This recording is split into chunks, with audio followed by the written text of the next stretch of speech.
Hi everyone, welcome back to my another video. Today I'm going to show you in this video how to hide your liked reels from friends tab on your Instagram.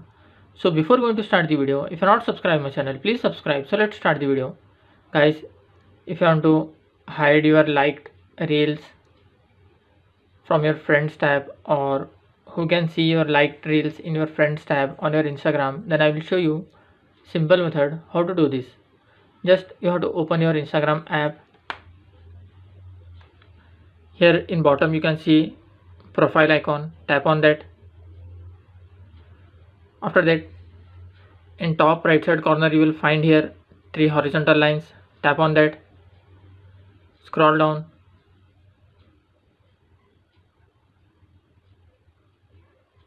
Under this option, who can see your content, in this you will find last option, activity in friend tab. You have to just tap on this. In this you will find two options, followers you follow back or no one. You have to just select no one.